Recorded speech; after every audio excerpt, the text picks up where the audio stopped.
Camarades, il faut enterrer tous les ennemis du peuple. Il faut enterrer tous les défauts qui empêchent le peuple de se libérer, qui empêchent le peuple de construire son bonheur. Si depuis 20 ans, chaque week-end, les femmes puisaient de l'eau comme elles le font, il y a longtemps que nous avions rempli 20 barrages à Pau. Le pays n'est pas pauvre.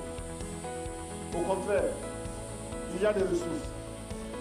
En vous mettant au travail pour construire ces 20 villas, en vous mettant à la tâche, vous avez décidé de vous prouver à vous-même que vous êtes capable de transformer la réalité de cette ville de Pau. En effet, vous pouvez la transformer, cette réalité. Mais pour cela, il faut bannir de vos rangs les paresseux. Ceux qui ne veulent pas travailler. Il faut bannir de vos rangs les féodaux, les équilibristes. Ceux qui croient que ce chantier est pour eux l'occasion de devenir de petits patrons pour les élections futures. Tous ces gens, tout cela, il faut les mettre de côté. Il faut bannir de vos rangs les maris qui n'autorisent pas leurs femmes à aller sur les chantiers. Camarades, les mauvais maris, les paresseux, les voleurs,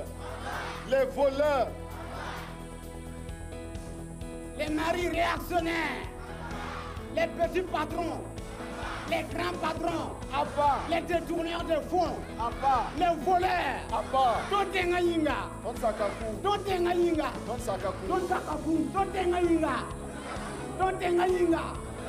vive la révolution, vive le capitaine Thomas Sankara. On ne peut pas se développer sans mobilisation. Nous ne pouvons pas nous développer si le peuple lui-même ne prend pas son destin en main. C'est le peuple qui doit construire le pays. Ce n'est personne d'autre. C'est 20 villas aujourd'hui. Demain, ça sera 20 écoles, ça sera 20 dispensaires, ça sera 20 maternités. Et chaque année, ce sera comme ça. Camarades, l'impérialisme, le colonialisme,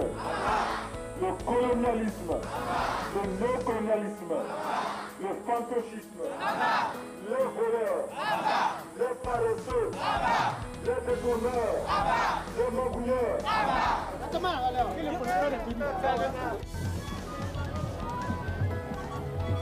Il ne faut pas que ça piétine. L'approvisionnement doit être rapide. Maintenant, il faut penser à la toiture. Voilà, déjà. Il faut déjà penser à la toiture. Vaut mieux qu'ils aient leurs matériaux ici. N'oubliez pas de créer beaucoup d'espaces verts. Surtout le long de la route, là. Beaucoup d'espaces verts, des fleurs, des petits bancs. Si vous êtes ici, faites des petits bancs en béton, là. Des bancs publics. C'est le camarade Traoré. C'est un ingénieur agronome, c'est ça, hein? Oui, c'est ça. Bon. Alors, un ingénieur agronome qui est mis sur ce chantier-là pour participer activement, concrètement à la révolution. Pourquoi est-ce qu'on l'a choisi, lui? Mais comme la révolution n'exclut personne, mais donne à chacun la possibilité de se faire ou de se refaire, eh bien, lui est envoyé sur ce chantier-là. Mais voilà, il vit en parfaite harmonie avec le peuple militant de Pau, qui l'accepte, qui le suit et qui exécute ses mots d'ordre. Preuve qu'il intègre correctement la révolution et c'est effectivement un camarade. Monsieur le Président, est-ce que vous pensez que cet enthousiasme va durer longtemps? Aussi longtemps que les populations commencent à se convaincre et à percevoir qu'elles-mêmes peuvent transformer leur situation et peuvent améliorer leurs conditions. Au début, c'était des mots, ce n'était que des mots et une adhésion euphorique. Le doute avait commencé à s'installer. Aujourd'hui, il est évident que dans ce bâtiment-là, qui se construit petit à petit, grâce à l'engagement des populations, ce bâtiment-là est la preuve que la révolution apporte effectivement quelque chose de qualitatif.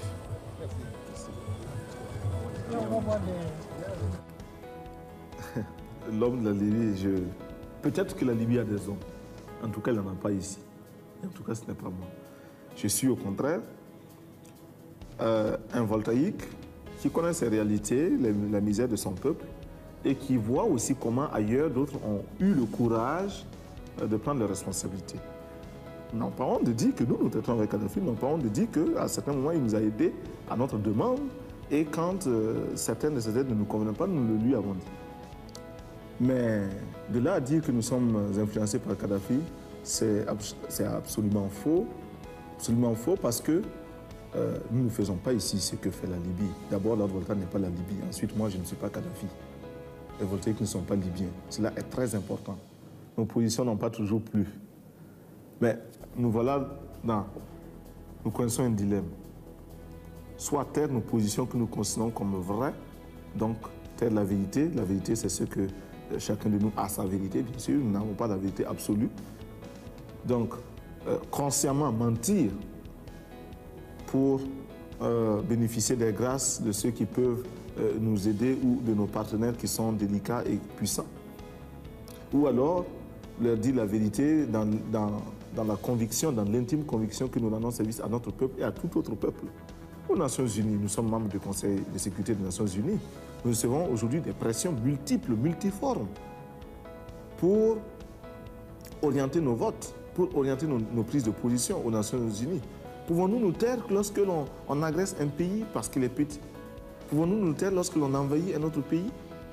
Nous estimons que si nous sommes aux Nations Unies et au Conseil de sécurité, et si nous n'y sommes pas simplement pour compléter les effectifs et pour la foire, nous devons avoir le courage de dire au nom des peuples qui nous ont fait confiance, car il s'agit de vote. Et la Haute-Volta a eu plus de 104 pays qui l'ont élu.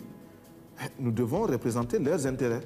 Et en particulier, ces pays non alignés qui ont massivement voté pour la Haute-Volta, nous devons quotidiennement, constamment, courageusement défendre les intérêts des non alignés d'une manière particulière et d'une manière générale de tous les peuples qui s'indignent.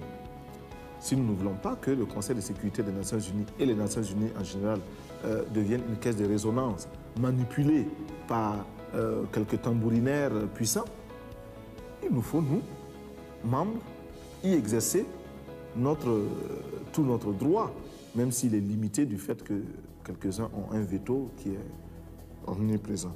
Nous avons donc des pressions. Mais malgré tout, une grande puissance comme la France, comme les États-Unis ou comme l'Union soviétique, s'ils décident de retirer une partie de l'aide qu'ils vous apportent actuellement, peuvent vous mettre dans de graves difficultés intérieures. Mais c'est vrai.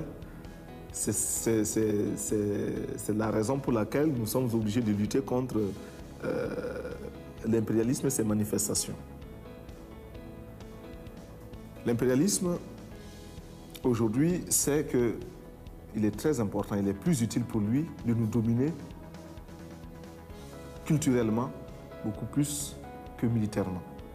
La domination culturelle est la plus souple, la moins coûteuse, la plus efficace.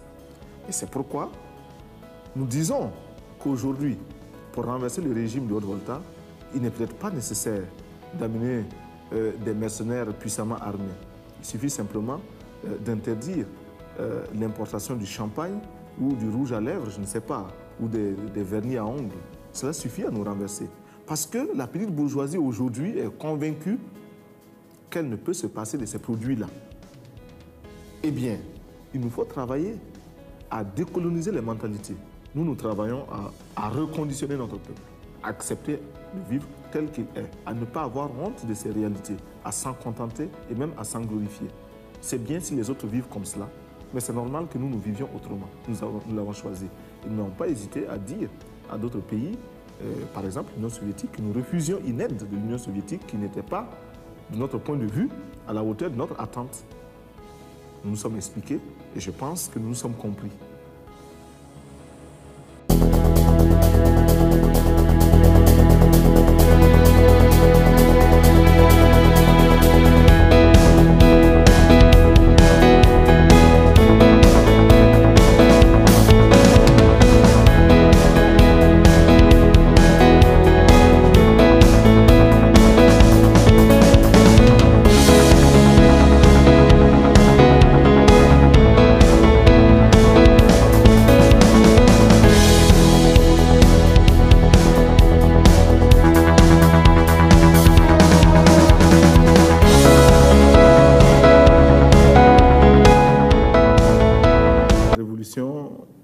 Si elle promet un avenir radieux, elle part d'abord de sacrifices permanents.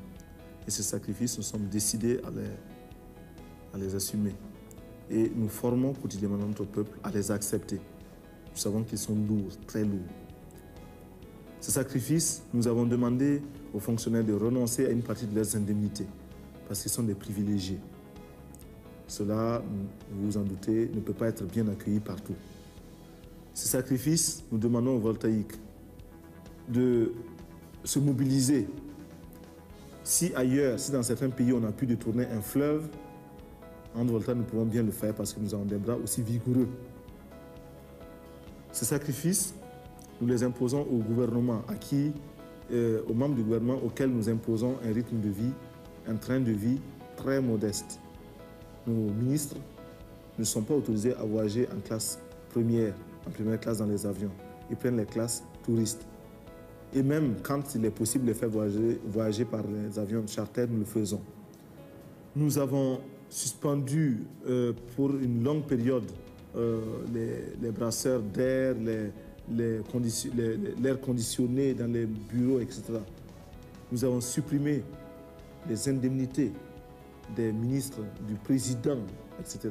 Nous les avons tous ramenés à leur salaire d'instituteurs quand ils étaient instituteurs, de professeurs, de médecins ou de capitaines, dépouillés de toutes autres indemnités. Levez à droite. Marche.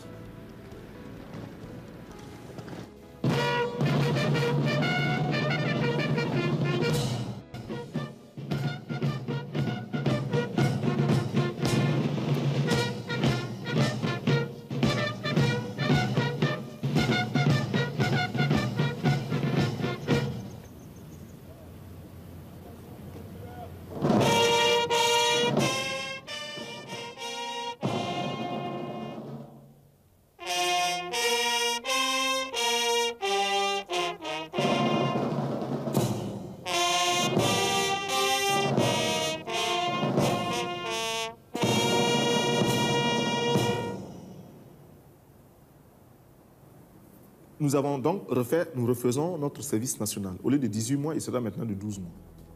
Mais au lieu d'être simple, exclusivement militaire, le métier des armes, 18 mois, et après on en garde certains, les autres sont renvoyés, non. Ce sera un service où il faudra apprendre bien sûr le maniement des armes pendant un certain temps, une période donnée, mais une autre période, à peu près les 3/4 du temps du service, ces 3/4 seront consacrés à la production. Sous l'encadrement militaire, bien sûr.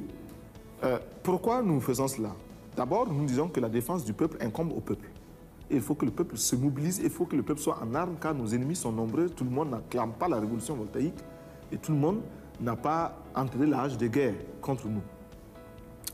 Et aussi, nous estimons qu'il n'est pas question de confier la défense du peuple à une minorité, si spécialisée soit-elle. Non, c'est le peuple qui se défend. Et c'est le peuple qui décide de faire la paix quand il ne peut plus poursuivre la guerre. C'est le peuple qui décide du budget de l'armée. C'est le peuple qui décide de ce que doit être l'armée. Il ne faut pas qu'il y ait une armée, une aristocratie au-dessus du reste du peuple. Nous voulons casser cela. Et même nos galons, nous voulons transformer tout cela pour que l'armée, enfin le militaire se fonde dans son peuple.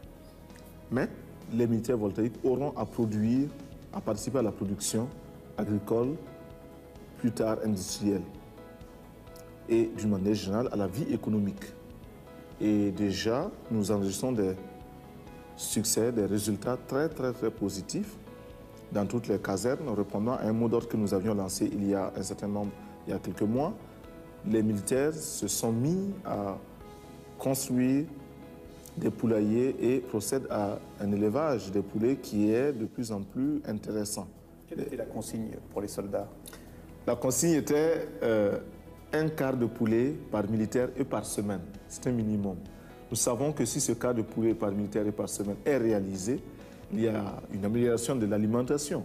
Il y a aussi un désintéressement de cette couche de salariés réguliers que sont les militaires par rapport au marché du poulet, de la volaille. Ce qui va nécessairement baisser le prix de la volaille pour d'autres clients que sont les civils. Et puis, l'effet d'entraînement, c'est que le militaire qui le fait pour lui-même, qui le fait parce que son chef lui a donné l'ordre de le faire, sera tenté de le faire pour lui-même à domicile. Et puis, forcément, cela fera tache d'huile. Bon, du reste, déjà, certains militaires ont estimé que ce mot d'ordre, un quart de poulet par militaire et par semaine, n'est pas suffisant. et ils font un demi-poulet. Et il y en a même qui prétendent qu'ils feront un poulet par militaire et par semaine. Nous ne demandons que cela, parce que la révolution, c'est aussi vivre dans l'opulence, c'est vivre dans le bonheur, mais le bonheur et l'opulence pour tous, non pas pour